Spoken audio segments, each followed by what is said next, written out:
Hey guys, welcome back to my channel, and today we will be discussing a social pediatrics topic, which is hidden hunger. If you like the content of my channel, please subscribe and hit the bell icon next to it so that you get notifications whenever I post a video, which I am planning to do on every Wednesday and Saturday if everything goes well. Now coming back to the topic at hand, which is hidden hunger.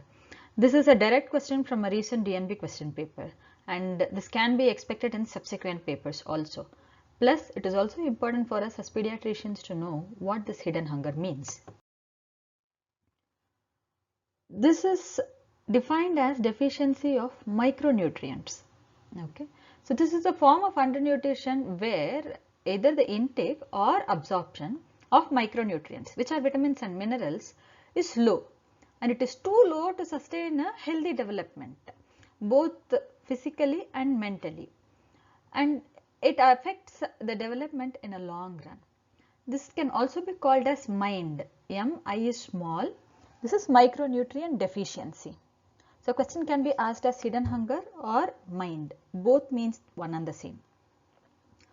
So this is called as hidden hunger basically because this does not manifest in the obvious sense of hunger, meaning the child asking for food. It remains usually asymptomatic apart from few obvious clinical presentations, but the effects are very devastating, and hence it is called as hidden hunger. It is usually undetected unless you do a specific monitoring to assess the level of those vitamins or the clinical manifestations appear. And 1 in 3 globally, or up to 2 billion people, are affected with this hidden hunger or micronutrient deficiency. Among them, half of them are in India. And if this hidden hunger is not curtailed now, you will not be able to achieve the 2030 target of abolishing hunger.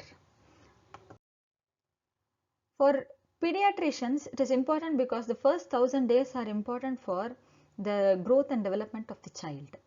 So a deficiency in these vitamins and minerals can cause physical and cognitive consequences. We are slowly seeing a change to Western diet, which means it is highly processed food. It is a fast food diet. It has got high salts and sugars, but very less micronutrients. So this has led to something called as double malnutrition. Double malnutrition is where there is coexistence of both over and undernutrition, meaning overweight and obesity are coexisting with your nutrient deficiencies. Why does this hidden hunger occur, or why does this micronutrient deficiency occur? Either due to reasons like poverty, the intake can be very less, or intake of micronutrient rich food is less. I should put it that way, because most of the staples like your rice has enough carbohydrates, but they do not contain enough of vitamins and minerals. So even if the rice quantity is more, things like legumes, pulses are very less because they tend to be more costlier, right? So this can be called as one of the negative effects of green revolution. Because of push towards staples, the staples tend to be of lower prices compared to your other foods which are actually rich in micronutrients. Next, inadequate quality. So the amount of food that the child takes in does not matter, the quality matters. Suppose somebody is taking in fast food, the quantity of food might be good, but the quality is not so much. So say both quantity and quality, both are available for the child, but due to environmental factors like say peer pressure, the child does not feel cool eating a beans curry or something, and they feel cool eating a fast food, then they tend to avoid things which are actually healthy for them. Due to geographical reasons, environmental factors, all of this can affect the child's intake of food which is actually good in quantity and quality. So suppose all of these are good.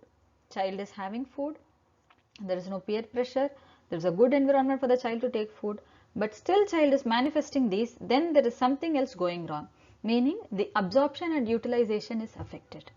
Okay, so you should look for problems in the gut. Suppose child is absorbing, but still child is having deficiency, meaning there is increased demand. Whatever the child is consuming is not enough. So the phases of increased demand are childhood, rapid growing phases, pregnancy and lactation, where the requirement for calories and proteins are more, and there is a chronic illness which is raising your BMR, raising the need for your micronutrients. Okay. So what are the effects of this micronutrient deficiencies? This I think all of us know. Micronutrients are vitamins and minerals. The common manifestations of vitamin deficiency: vitamin A, it reduces immunity, visual problems, you know, WHO classifications, your conjunctival xerosis, corneal xerosis, your bite spots, xerophthalmia, etc. And B complex, each B complex you can state, there is beriberi, there is skin problems, blah blah blah. And about minerals, the most important minerals are zinc, iodine and iron. Okay. So zinc reduces immunity, it impairs growth because cellular division is not happening properly, so the child tends to be both stunted and wasted. Iodine, you know, important for cognition. Iron, of course, hemoglobin, and important for cognition. The point with iron is that even if you supplement iron, the hemoglobin might increase, but the cognitive derangement that has occurred will not reverse. So it is imperative to identify an iron deficiency early in its state so that you can prevent the child having a cognitive maldevelopment. So the most common micronutrient deficiency in decreasing order as far as minerals are concerned is iodine, followed by iron, followed by zinc. So you know, these are the effects. What are the consequences due to these effects? It affects all through the life stages. It's not just pregnancy. It does not stop with a child. It does not stop in adolescence. It is like a cycle in its own. So imagine a pregnant woman who has a micronutrient deficiency. The pregnant woman is not going to give a good amount of storage to the fetus, and she per se can have increased mortality and increased perinatal complications. The baby who is going to be born will be low birth weight or small for gestational age. They can have a higher mortality rate and they have an impaired mental development. As they grow, physically they are going to be small, mentally they are going to be reduced, and due to loss of immunity they can have frequent infections, and because of all of physical impairments and mental impairments, they can have reduced learning capacity and they have a higher mortality rate. And this child, when they grow up to be an adolescent, all of this again causes fatigue. Apart from that, they tend to have decreased low esteem and other psychological issues. What happens to nation as a whole? So we saw what happens in an individual. So this individual who is small, who has not reached their genetic potential for intelligence, and this person who is having recurrent infection, having compromised health, if this person is going to pass out of school, they are not going to be hyper super intelligent people. So they generally go into this labor force where there is reduced capacity for work. They do not have a higher paying job, they do not have that much productivity, they do not have that much life expectancy, and overall their earnings is going to be low. So what happens to a nation who's filled with micronutrient deficient people? So there is going to be less economic growth and limited capacity to develop health and education systems. So basically this hidden hunger impairs your physical growth and learning, it limits the productivity, and ultimately it perpetuates poverty. So it is a continuous cycle in itself. So we know the consequences to an individual and to the society at large. But how do you quantify it? How do you know there are these many children or people who are affected with micronutrient deficiencies? There are so many challenges to actually quantify as to how many will be affected. Because for one, we do not have a base data on prevalence saying this much percentage are affected or this much population is affected in this particular area. And for many micronutrients, recommended daily allowances are not very clearly defined, and there is a lack of data as to the dynamics between the intake and how the mineral or vitamin is going to be utilized in our body. Plus, even if all of these are known, how do you identify? Because you can use few proxies like anemia or stunting and wasting. But as we all know, anemia is not only caused by iron deficiency anemia. There are so many causes of anemia. Only 50% of them are iron deficient. Rest of them are caused by, say B12 or folic acid deficiencies, parasitic infections, etc., etc. Stunting and wasting, it is not just due to one particular mineral or vitamin deficiency. It is a malnutrition as a whole, undernutrition as a whole. So you can't say if there are 60% of population affected with anemia, you cannot equate it to 60% of the population being iron deficient. That does not work. So how close you can get to the actual data? You can either quantify the levels of specific vitamins and minerals, or if there are specific diagnoses with which you can identify. Say few clinical features are very specific for vitamin A. Suppose a patient is presenting with beriberi, you know it is a B vitamin deficiency. Suppose a child is presenting with scurvy, you know it is vitamin C deficiency, and it does not occur with anything else. So these sort of specific diagnosis or specific level measurements will give you accurate quantification of the level of micronutrient deficiency existing in our setting. But as long as these gaps in data persist, it will be difficult for us to describe the full contours of hidden hunger. So how to combat hidden hunger? Now we know there are so many consequences. You know there is a certain population that is affected by it. So how do you treat it? There are three modalities. One is diet diversification, second is fortification, and third is supplementation. Diet diversification, as the word itself specifies, there needs to be more variety in whatever food you eat. This is the most effective method of combating hidden hunger, and it works for long term.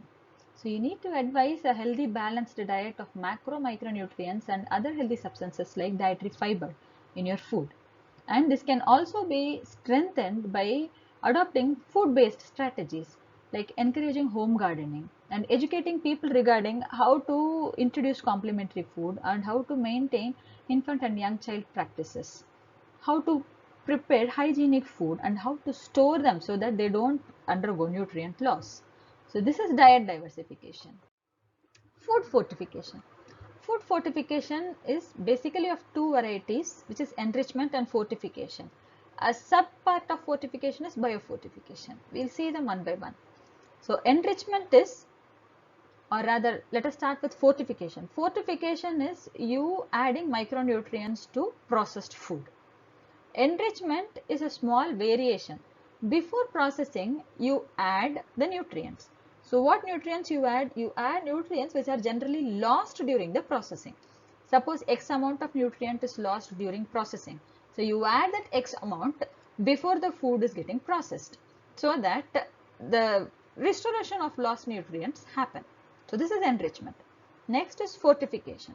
Fortification is addition of nutrients to processed food.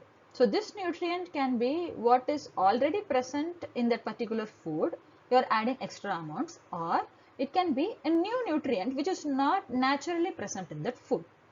This is added after processing. Next is biofortification. What is the difference? Biofortification is as the plant grows itself, you are trying to introduce properties into the plant so that it comes out as, say, a superfood. So this can be done by either plant breeding from beginning itself or a genetic engineering so that it holds increased vitamins or minerals of specific varieties. There have been some reported successes like high protein maize, high vitamin A or high carotene containing sweet potatoes and cassavas, super rice like golden rice, zinc containing wheat, zinc containing rice, and all those. These are all in experimental stages, but biofortification has a remarkable property. And you know what the property is? While rest of the methods tend to reach everybody equally or more in the urban population, this biofortification, it can provide a steady and safe source of micronutrients to people who are not reached by other interventions like a supplemental intervention or diet diversification. It first reaches the rural population because that is where the plant is grown, correct? So after it reaches the rural areas who are the first targets, then it goes into retail where everybody else utilize it. Correct? So this is about food fortification. So you need to know about enrichment, fortification, biofortification. Is there a con to it? Not specifically. Cons come from us, meaning there are a few certain set of population who do not take well to fortified food, meaning they don't believe in the concept of fortification. They resist fortified food. For example, some percentage of a specific group of people avoid iodized salt, thinking that iodine reduces fertility and it is a major plot to limit population growth. So they don't take iodized salt at all. So that is one of the cons. Some of the examples: salt, it is fortified with iodine, iron. Flours, bread and rice with B complex, B and B1, B2, niacin, iron. Milk with vitamin A and D. Infant formulas, iron enriched. You see advertisements or advertisements on cartons basically. Otherwise, ready to eat cereals are enriched with vitamins and minerals, etc. So what are the requirements for somebody to fortify food? So the fortified foods has to be eaten by a mass of population. So if most of the population is consuming a specific food, then that is a very nice food which you can fortify, because it is going to reach a large amount of people. What fortification has to be added? The nutrient which is added, it should be well absorbed. It should not alter the properties of the basic food. It should not alter the taste, color or smell. Otherwise it gets rejected. And whatever nutrients you add, it should be stable enough that it withstands cooking and it withstands storage, and it should be available at a reasonable cost. Just because you have added a fortificant, the cost goes up, say, then the population will not be able to reach to that fortified food and your cost does not serve a purpose. Third is supplementation. Supplementation, we all know, we have a lot of health programs where they supplement iron, folic acid, where they supplement vitamin A to children, adolescents, pregnant women, etc. This is a good measure, but it is only a short-term measure. This is not going to help in the long term. Long term, only diet diversification and to some extent fortification will help. The problems with supplementation is you need to have a lot of supply and you need to have proper quality checks for those supply, and the end people who are actually consuming it should be compliant to your supplementation. Only then you will achieve the desired effect, at least in the short term. What are the community-based strategies? So you looked at diet diversification, fortification and supplementation. Apart from this, as a community, what can you encourage them to do to avoid micronutrient deficiency? You can encourage exclusive breastfeeding for 6 months, then continue breastfeeding for older infants at least till 2 years of age. Identify and promote proper complementary feeds rich in micronutrients which is appropriate for the local area. Encourage green leafy vegetables and fruits. Advise them about diet diversity and teach them how to properly cook, store food. Promote food-based, gardens, small-scale gardens, community gardens, rearing livestock, and give them social security. Year-round supply of micronutrient-rich foods should be available to everybody. So in conclusion, see, this is a complex problem which is not identified very easily clinically, and to approach them laboratory wise is also going to be very difficult. So it needs collaboration from different ministries at different levels. Cross-sectoral collaboration is required to stop the problem of hidden hunger. So the essential components are these: behavior change communication, meaning you empower women, infants and children to utilize proper health services, give them opportunity to have good sanitation and hygiene, and women education and empowerment so that you teach them what is good and what is bad regarding diets. Promotion of best practices as in complementary foods, infant and young child feeding. Social protection as in you give them micronutrient rich food throughout the year so that they don't have to worry about getting those rich sources of nutrients. So thank you all. This is about hidden hunger. So if you get a short notes or an essay, I hope you'll be able to write from this. I have given the list of references in the description box below. Thank you for your patient listening. And if you like the content of my channel, please subscribe.